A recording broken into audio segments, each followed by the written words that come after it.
दिग्विजय सिंह संघ की तारीफ करेंगे तो इससे कितनी एनर्जी मिल जाएगी बीजेपी को?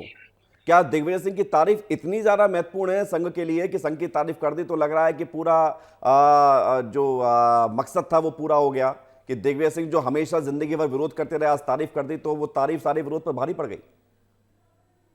नहीं नहीं, देखिए विवेक जी, मैं भी संघ का सेंसर हूं जी। संघ कभी तारीफ से नहीं चलता है और किसी की आलोचना से रुकता भी नहीं है। संघ पर तो इंदिरा गांधी जी ने प्रतिबंध लगाया, फिर पीवी नरसिम्हा राव जी की सरकार में पुनः प्रतिबंध लगा, संघ समाप्त हो गया क्या? नहीं हो सकता है। और उसी का परिणाम है कि आदरणीय प्रधानमंत्री जी ने और लाल ठीक है, अब मैं लौट रहा हूं आपके पास घनश्याम जी। सौरभ शर्मा जी, एक सवाल मेरा यह है कि जिसकी तरफ इशारा प्रतीक जी ने किया कि दिग्विजय सिंह ने राहुल गांधी को, मल्लिकार्जुन खड़गे को, सोनिया गांधी को एक मैसेज दिया है।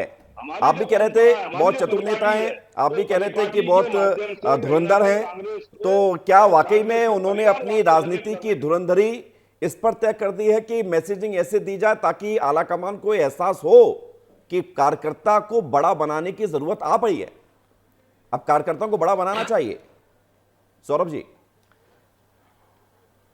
देखिए विवेक जी आदरणीय प्रतीक भाई साहब जो है वरिष्ठ पत्रकार हैं, और इस ट्वीट के पीछे की माननीय दिग्विजय सिंह जी की क्या भावना है, आदरणीय प्रतीक जी ने अपने तरीके से उसका एक अंदाज लगाया, एक अपने तरीके से उसमें उन्होंने अपनी बात रखी। जहां तक मैं दिग्विजय सिंह जी को जानता हूं, उनका बहुत लंबा राजनीतिक जीवन रहा है। पार्टी प्लेटफॉर्म पे, पार्टी लेवल पे जो भी बात उनको कहनी होती है वो स्पष्ट रूप से कहते हैं। साफ तौर पे ये जो कटाक्ष, ये जो ट्वीट किया गया है, ये जो उनने पोस्ट डाली है, इसके पीछे आप देखिएगा वो आरएसएस की जो गोडसे से संबंधित विचारधारा है, देश विरोधी जो विचारधारा है, उस पर एक बड़ा हमला करने की माननीय दिग्विजय सिंह जी की तैयारी है। मैं तो बार-बार आपसे ये कहना चाहता हूं, बताइए, अभी ये देख लीजिए, आप उस ट्वीट को किस चश्मे से देख रहे हैं मुझे पता नहीं है। उनने पोस्ट डाली, आप कह रहे हैं कि बड़ा हमला करने की तैयारी है, क्या बड़ा हमला कर दिया? अभी हमारे घनश्याम विवेक जी, अभी घनश्याम जी बोल रहे हैं कि 10 साल में बंटाढार हो गया, 10 साल में प्रदेश को गर्त में डाल दिया। उसके बाद जो अभी वर्तमान में मुख्यमंत्री है वो स्वागत कर रहे हैं। आप असर देख रहे हैं दिग्विजय सिंह जी के पोस्ट डालने का, उनने जो सोशल मीडिया पे पोस्ट डाली है, मतलब उसका असर आप देख लीजिए। उस पोस्ट के माध्यम हेमंत खंडेलवाल उनके संगठन के मुखिया, ये मैसेज देना मोहन यादव जी उनकी सरकार के मुखिया, वो बोल रहे हैं दिग्विजय सिंह जी कांग्रेस में आ जाए।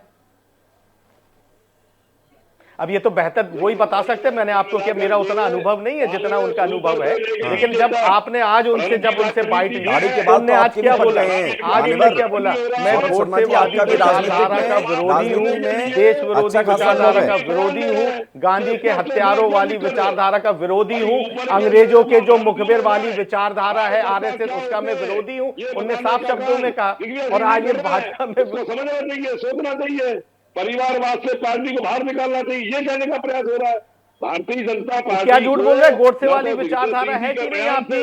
अंग्रेजों के मुखबरों वाली विचारधारा है कि नहीं है आपकी? आरएसएस का कौन आदमी इस देश की आजादी में रहा? लेकिन वो हमारी कार्य पद्धति से, हमारे कार्यक्रम के माध्यम से आपको आईना दिखाने का काम कर रहे हैं, कांग्रेस को आईना दिखाने का काम कर रहे हैं। ये समझना चाहिए कांग्रेस को, कांग्रेस के मुखिया को समझना चाहिए, ये किसी बात है। अच्छा, तो नहीं, तो आप ऐसे नेता का स्वागत करते हैं अपनी पार्टी में? देखिए, भारतीय जनता पार्टी की रीति नीति योजना कार्यक्रम का जो स्वागत करेगा उसका हमारे यहाँ स्वागत है, आपका भी स्वागत है, आप स्वागत करेंगे, आपका भी स्वागत है हमारे यहाँ। तो घनश्याम पिरोनिया जी, ये जो आपने एक आप अपनी आधार बना दिया कि जो तारीफ करे उसका स्वागत है, ऐसा ना हो कल के दिन कोई ऐसा आदमी तारीफ कर दे जिसको आप फिर स्वागत कर भी ना पाए। इस देश में कई ऐसे लोग हैं जो आप जिनको या वो आपको फूटी आंख नहीं सुहाते हैं।